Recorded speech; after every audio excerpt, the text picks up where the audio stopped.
Hi అండి. ఈరోజు నేను మా అత్తగారు చేసే స్పెషల్ రసం మరుగుచారు అయితే చూపిస్తున్నానండి మీకు. ఫస్ట్ ఒక గిన్నెలో వేడి నీళ్ళు అయితే మరగబెట్టేసుకోవాలండి.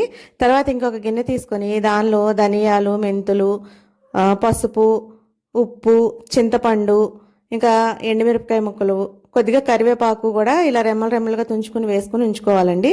బాగా ఎసరు మరిగినట్టు మరిగిపోవాలండి నీళ్లు.